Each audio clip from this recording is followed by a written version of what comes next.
de quiz et de questions sur cette présentation. Alors, donc on est à l'écoute, entre guillemets, de vos questions. Et puis, on va vous proposer aussi les petites questions de quiz qui vont apparaître progressivement dans le chat. Alors, j'ai vu que Monsieur Roux avait laissé un message, et donc je vais le lire pour voir si vous avez envie de réagir dessus. Donc, Philippe Roux indique qu'il y a une centrale inertielle à fibre optique dans le bateau de Thomas Coville, Sodebo 3. Est-ce que vous auriez quelque chose à rajouter là-dessus? Est-ce que Philippe Roux aurait éventuellement un commentaire supplémentaire pour aider ceux qui seraient un peu perdus à propos de ça? Donc, je ne sais pas si vous avez envie de... Ouais, ok. Alors, oui, tout à fait. Il y a donc des centrales inertielles qui existent, comme on indiqué, avec des fibres qui sont fabriquées à Lannion par XBlue. Donc, en effet, ces centrales inertielles peuvent intégrer donc, des bateaux de course, ou différents types de bateaux, pour, encore une fois, mesurer à la fois les inclinaisons, à la fois voilà, le positionnement potentiellement. Donc, oui, c'est quelque chose qui est maintenant de plus en plus dans la course au large. Il y a de plus en plus de technologies qui sont développées. Parce qu'évidemment, voilà, le fait d'être marin, c'est important. Il faut être un bon marin pour gagner une course. Mais si on est un bon marin et qu'on n'a pas un bateau avec les dernières technologies, eh bien, a priori, on ne risque pas de gagner. Donc, c'est une bonne combinaison entre bien connaître la mer et avoir un équipement ad hoc. Donc, on peut aussi imaginer des lasers à terme qui peuvent mesurer la vitesse du vent. Je pense que d'ailleurs, ça existe déjà. Qui peuvent, parce que comme on sait, le vent peut varier de manière assez, on va dire, rapide. Donc, on peut avoir du vent à 100 mètres et puis un peu moins de vent à 500 mètres. Et donc, lorsqu'on a un laser qui peut mesurer où il y a du vent et dans quel sens il est, ben, clairement, ça peut intéresser les marins pour mieux se positionner, pour aller plus vite et aller prendre le vent. En termes d'application dans la mer, on a aussi tout ce qui est donc bien connaître quelque part les contraintes dans les coques, justement, pour éviter quelque chose, on a déjà parlé. Bien connaître potentiellement aussi la forme de la voile. C'est ce qu'on appelle un peu du shape sensing. On a des fibres qui sont disposées potentiellement sur toute une voile et on peut en direct, on pourrait potentiellement en direct avoir la forme de la voile en temps réel et puis savoir exactement sur quoi jouer pour faire que le bateau soit encore plus optimisé. Donc, oui, il y a beaucoup de choses à faire dans le nautisme et dans le nautisme de course. Et puis, les gyroscopes, ça peut être utilisé dans pas mal de choses, hein, dans les sous-marins, dans le spatial. Donc, voilà, c'est quelque chose de très important. Et voilà. Et donc, les meilleurs gyroscopes à fibres sont fabriqués à Lannion. Merci beaucoup pour votre réponse et pour le commentaire détaillé. Donc, j'ai vu aussi le commentaire de Monsieur Roux qui détaille encore ce qu'il avait dit précédemment. Donc, on a les réponses à la première question qui sont affichées. Donc, c'est bien, vous avez retenu ce que c'était le CNET. On va pouvoir passer, je ne sais pas si les réponses à la deuxième question sont déjà affichées ou pas, sont déjà en tout cas complètes. J'en profite pour rappeler que vous pouvez toujours poser des questions dans le chat. Valentine Godilla est toujours là pour vous répondre et que les intervenants seront heureux de pouvoir répondre à vos questions. Alors, donc pareil pour la deuxième question sur ce que c'est Photonics Bretagne. Ça a l'air d'être plutôt clair pour tout le monde aussi. Donc, on va pouvoir peut-être passer à la troisième question. En attendant, moi j'aurais une question pour Monsieur David Méchin. C'est un peu pour revenir sur la fin de votre présentation sur l'avenir de l'optique et de la photonique dans le monde et de ses implications, des implications des applications.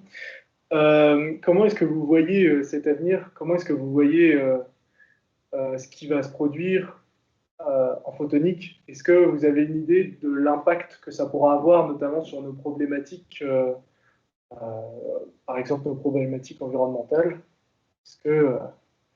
Est-ce que voilà, vous avez une idée sur ces points-là? Oui, alors voir l'avenir, c'est un petit peu compliqué, j'ai pas trop ce don-là, mais on peut un petit peu le prévoir quand même. C'est-à-dire que, et puis après sur la partie environnementale, c'est peut-être une deuxième question, mais sur l'avenir de la photonique, on voit globalement que ce qu'on recherche de plus en plus, c'est d'avoir, on parlait de capteurs et de lasers, on cherche à avoir des capteurs précis, de plus en plus sensibles. Et donc, pour avoir des capteurs de plus en plus précis, de plus en plus sensibles, eh bien, il faut que la technologie voilà, se développe pour, lorsqu'on sait mesurer aujourd'hui, je ne sais pas moi, une vitesse de vent, admettons, à quelques, on va dire, kilomètres par seconde près ou mètres par seconde près, eh bien, peut-être qu'il faudrait la savoir par voilà, centimètres de seconde près. Et donc, derrière, il faut voilà, que le laser suive, que l'électronique suive. Lorsqu'on veut un laser, bah, peut-être que pour découper les smartphones, si on a un laser qui est 3 fois plus puissant, mais on va 3 fois plus vite, donc on gagne encore du temps. Lorsqu'on on se fait opérer de l'œil, bah, peut-être qu'il y a certaines choses qu'on ne peut pas opérer aujourd'hui parce qu'on n'a pas le bon laser. Peut-être que pour les télécoms aussi, on cherche de plus en plus, toujours plus de débit. Donc, à un moment donné, il faut aussi que de nouvelles technologies remplacent les technologies existantes pour amener plus de débit. Donc, on veut toujours voilà, plus de performance. Et après, ce qui est le plus important aussi, c'est qu'on veut que tout ça rejette le moins possible de CO2 et accessoirement soit de moins en moins cher. Et je pense que les deux thèmes d'avenir pour la photonique et pour on va dire la fabrication de tout équipement, c'est l'empreinte carbone de ces équipements. Et donc aujourd'hui, je sais que ben voilà, des gens comme Orange, c'est une de leurs thématiques principales, de faire en sorte que toutes ces transmissions optiques génèrent le moins de CO2 possible et soient les moins chères possibles. Et on comprend pourquoi pour les deux applications. Donc ça, c'est un des points. Et puis après, sur l'environnement, l'hydrogène se développe de plus en plus, l'hydrogène vert. C'est un autre débat, mais on a là, on sait que l'énergie aujourd'hui, l'énergie renouvelable n'est pas stockable, entre guillemets, ou très peu. Donc, ce qui est un vrai problème. Et donc, il y a des idées de stocker l'énergie renouvelable avec de l'hydrogène. Et on peut imaginer que voilà, l'optique, la photonique, a aussi un rôle à jouer pour faire des capteurs d'hydrogène, par exemple, pour aider à faire en sorte que la filière hydrogène existe. Merci pour votre réponse. On a une nouvelle question de Philippe Roux sur l'intérêt des fibres à cœur creux. Donc, quel est l'intérêt des fibres à cœur creux? Est-ce qu'on pourrait revenir un peu sur ces fibres-là qui sont un peu particulières? Oui. Oui. Donc, des fibres à cœur creux, il y a deux, trois applications principales. Une des applications phares, ça reste le déport de laser, sachant qu'aujourd'hui, on a des lasers, par exemple, donc pour l'ophtalmo ou pour la fabrication, qui ont des impulsions extrêmement courtes. Donc, c'est-à-dire qu'on envoie un laser sur un temps de l'ordre de la femtoseconde. Donc, vous voyez, tout le monde voit une seconde, tout le monde voit à peu près une milliseconde. Donc, une microseconde, c'est encore 1000 fois moins. Et donc, là, on va ensuite vers la nanoseconde. Et ensuite, on va vers la femtoseconde. Donc, il y a 15 zéros, il y a 1 seconde. Donc, vous voyez qu'on a en gros un flash de lumière pendant ce temps extrêmement bref.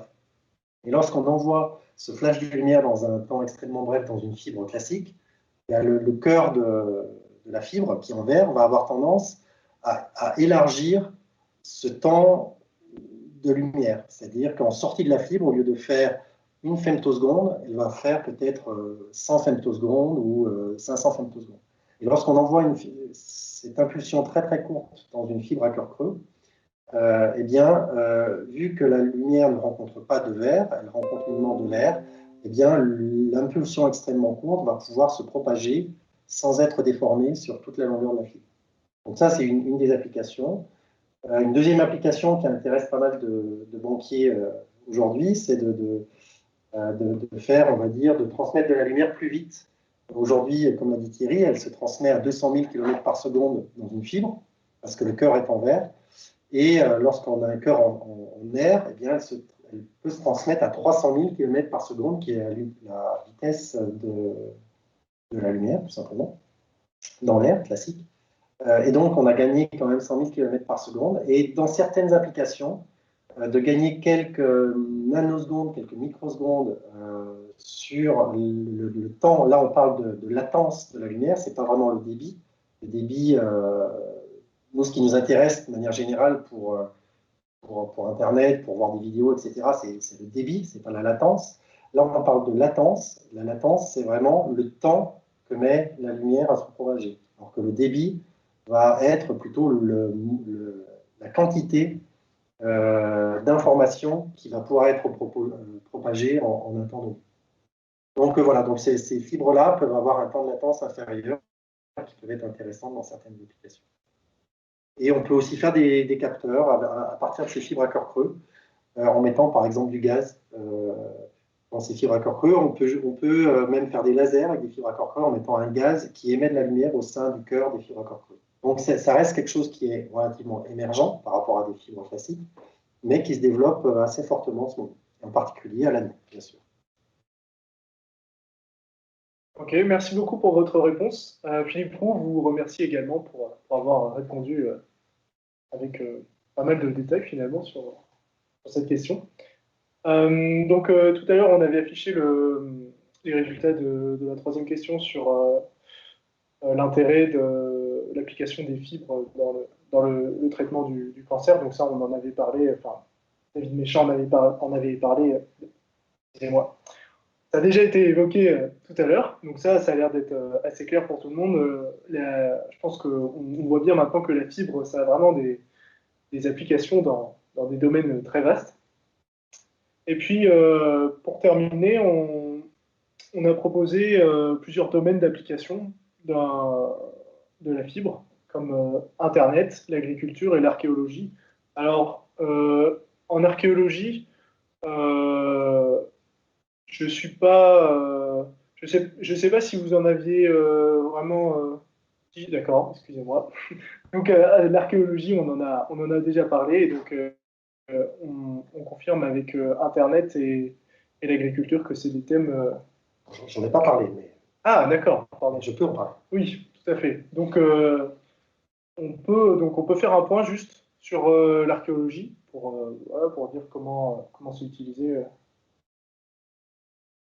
Alors sur l'archéologie, il y a des choses qui ont été faites il n'y a pas très longtemps d'ailleurs, donc sur la base de l'IDAR, où on arrive à survoler par exemple des forêts et d'envoyer un LIDAR sur ces forêts. Et on arrive à retrouver finalement ce qui se passe sous ces forêts, de voir des constructions qui sont invisibles à l'œil nu. Et on a pu repérer des choses qui datent de très très longtemps grâce à une technologie de LIDAR qui survolait quelque part des endroits inexplorés sur un avion. Donc il y a tout à fait des applications aussi à ce niveau-là qui existent. Donc je pense que ceux qui peuvent, avec Google et Internet, n'hésitez pas à vérifier, vous allez trouver des choses intéressantes.